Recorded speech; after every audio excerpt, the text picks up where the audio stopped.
இவர்களை நீங்கள் பார்த்து கொண்டு இருப்பது உங்கள் கௌசிக ரிவ்யூ. சரி வாங்க வீடியோக்குள்ள போய் என்ன நடக்க போகுது அப்படின்னு சொல்லிட்டு பார்த்தீங்களா, இந்த பக்கம் தீபிகா, இந்த பக்கம் மல்லி.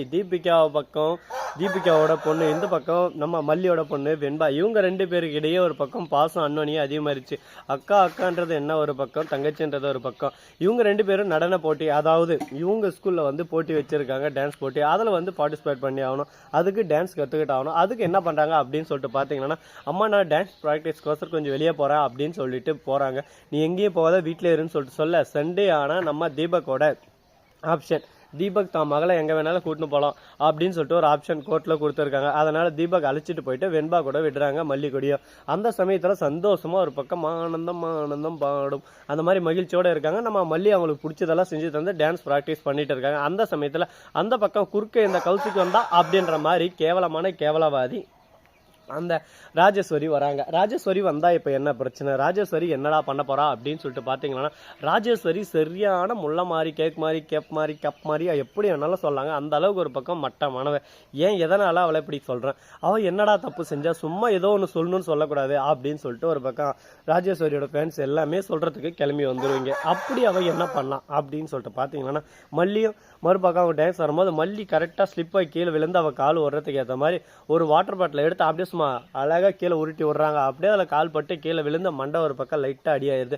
அப்படியே கீழே விழுந்து ஒரு பக்கம் அம்மா ஐயோ தாங்களே வலி தாங்களே அப்படின்னு சொல்லிட்டு கதறாங்க, அலறாங்க ஒரு பக்கம். அதை பார்த்து நம்ம வெண்பாவும் மறுபக்கம் தீபிகாவோட பொண்ணும் ரெண்டு பேரும் பாசத்தோட அணைச்சிக்கிறாங்க. அந்த சமயத்துல விஜய் அங்க வந்துடுறாரு. வந்து அந்த ராஜேஸ்வரி சிச்சுன்னு இருக்கிறத பார்த்து, ராஜேஸ்வரி எல்லாமே உன்னோட வேலை தானே எனக்கு தெரியும், நான் ஏன் கோவப்படாமல் இருக்கேன், எல்லாமே ஒரு காரணத்தோட தான் நான் எந்த ஒரு விஷயத்தையும் செய்வேன், அதனால தான் மௌனமே சிறந்துன்னு சொல்லிட்டு மௌனத்தோட இருக்கேன். இந்த மௌனம் அப்படியே கண்டினியூ ஆயிடுன்னு மட்டும் நினைக்காத மவளை, நான் இறங்கி ஆட ஆரம்பித்தேன் உன்னோட ஆட்டம் எல்லாமே காலியாயிரும் அப்படின்னு சொல்லிட்டு மிரட்டி விட்டுறாங்க. இப்போ என்னடா பண்ணுறது ஏதுடா பண்ணுறது சொல்லிட்டு தெரியாமல் எந்த பக்கம் போனாலும் குத்துதே கொடையுதேன்னா குத்தாமல் கொடையாமல் இருக்குமா சொல்லுங்கள் பார்க்கலாம். எல்லாமே ஒரு பக்கம் நல்லது தாங்க. வாழ்க்கையில் நாம் எதுவுமே நிரந்தரம் அப்படின்னு சொல்லிட்டு நினைக்கக்கூடாது. இப்படியும் போகலாம் அப்படியும் போகலாம், அந்த பாதையிலும் போகலாம் இந்த பாதையிலும் போகலாம், எது வேணாலும் நடக்கலாம். அதனால எல்லாத்தையும் ஏற்றுக்கிட்டு தான் ஆகணும். இப்போ ராஜேஸ்வரி தான் தப்பு செஞ்சாங்கன்னு சொல்லிட்டு தெரிய வந்துச்சுல்ல, ராஜேஸ்வரிக்கு சிறப்பான ஒரு சம்பவத்தை சரித்திரத்தை உருவாக்குற மாதிரி தண்டனையை கொடுத்துட்டாங்க. அதே சமயத்தில் அந்த சின்ன பசங்க வெண்பாவும் அவளும் சேர்ந்து எங்க மல்லியம்மாவை அந்த மாதிரி பண்ற அப்படின்னு சொல்லிட்டு ராஜேஸ்வரி தண்ணி குடிக்கலான்னு போறாங்க. அப்போ என்ன பண்றாங்க அப்படின்னு சொல்லிட்டு பார்த்தீங்கன்னா, அழகா அவங்க குடிக்கிற தண்ணியில் நல்லா உப்பை கலந்து விட்டுறாங்க. அதை குடிச்ச உடனே பார்க்கணுமே கசப்பு தாங்க முடியாம ஒரு பக்கம் ஐயோ அம்மான்னு கதறாங்க.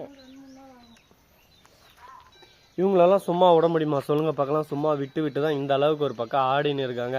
அதனால கரெக்டாக அவங்க பண்ணத்தில் உப்பு தண்ணி எடுத்து குடிச்சதும் அப்படியே சும்மா இது தாங்க முடியல ஒரு பக்கம் கீழே துப்பிடுறாங்க. உடனே பார்க்கணும் அந்த இடத்துக்கு மல்லி நீ துப்புனத்தை நீயே கிளீன் பண்ணு அப்படின்னு சொல்லி ஏய் நீங்கள் ஆடுறீங்களா ஆட்டம், கோர்ட்டில் தீர்ப்பு போட்டு அதுக்கப்புறம் பாரு உங்களை எல்லாரையும் நான் வச்சுக்கிறேன், சும்மா எனக்கே வேலை வைக்கிறீங்களா, நான் யாருன்னு சொல்லிட்டு தெரியல. ராஜேஸ்வரி என்கிட்ட கொஞ்சம் மோதிரத்தை தள்ளி இல்லை வச்சுக்க, எல்லாரையும் சரிச்சுட்டு போயிட்டே இருந்துருவோம் பார்த்துக்க அப்படின்னு சொல்லிட்டு கோவப்படுறாங்க.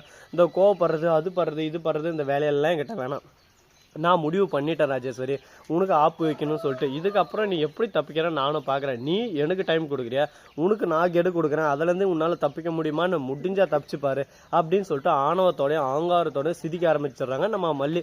இதை பார்த்தது என்ன பேசுறது ஏது பேசுறதுன்னு சொல்லிட்டு தெரியாமல் கோவத்தோட ஆக்ரோஷத்தோட அங்கேருந்து போயிட்டு அப்படியே கொந்தளிக்கிறாங்க. ஒரு பக்கம் வக்கீலுக்கு ஃபோன் பண்ணி யோ லாயரை என்ன ஆச்சு இந்த கேஸ் எப்படி போயின்னு இருக்கு, எனக்கு ஒன்றும் புரியலையா, எனக்கு மண்டை சூடு ஆகுதையா, அப்படியே சும்மா கட்டுப்பாகுது ஒரு பக்கம். எப்படியாவது அந்த மல்லியை பழி வாங்கிடலாம் நானும் பார்த்துட்டு இருக்கேன், ஆனால் அதுக்கான ஒரு சாத்தியக்குரிய அமைய மாட்டேந்தியா, இப்போ என்னையா பண்ணுறது அப்படின்னு சொல்லிட்டு ஒரு பக்கம் ரெண்டு பேரும் கோவப்பட்டு பேசின்னு இருக்காங்க. கோவம் வரதா வரும், கோவம் யாருக்குங்க வராமல் இருக்கும், எல்லாருக்கும் கோவம் வரும். ஆனால் அது எப்படி நிதானத்தோட ஹேண்டில் பண்ணுறோம், எப்படி அதை கொண்டு போகிறோம், அதை பொறுத்து தான் அந்த கோவம் எப்படி மாறும்னு சொல்லிட்டு எல்லாருக்கும் தெரிய வரும்.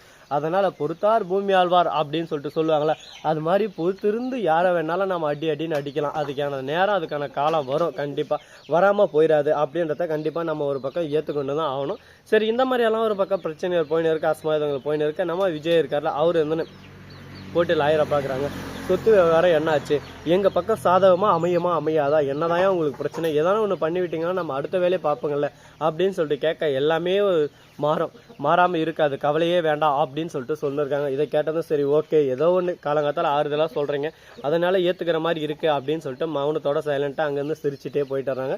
அதை பார்க்கும்போது நமக்கும் ஒரு பக்கம் சந்தோஷமா இருக்குது. எப்படியோ ஒன்றுடாபா மௌனமோ எவனமோ ஏதோ ஒன்று எல்லாரும் சந்தோஷமா இருக்கீங்களா, அது எனக்கு மகிழ்ச்சி தான் அப்படின்னு சொல்லிட்டு ஒரு மௌனத்தோட அந்த கான்செப்டை முடிச்சிடுறாங்க.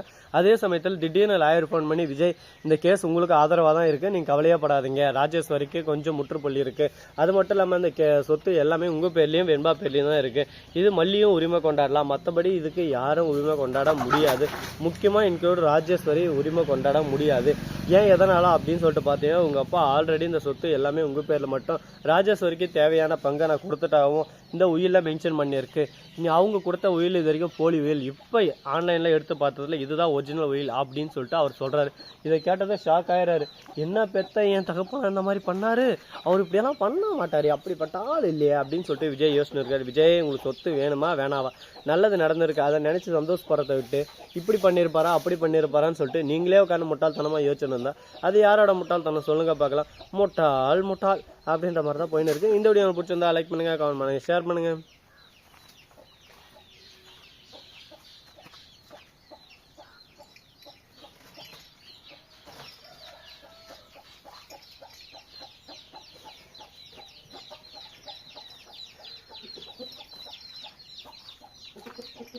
டிங் பெல்லை தட்டி விட்டு போங்க, அப்போ தான் நான் போகிற அடுத்த வீடியோ உங்களுக்கு உடனுக்குடன் நோட்டிஃபிகேஷனில் வந்து கொண்டே இருக்கும். மிக்க நன்றி, தேங்க்ஸ் ஃபார் வாட்சிங், டாடா, see you, நன்றி, வணக்கம், வந்தனம், வருக தருக.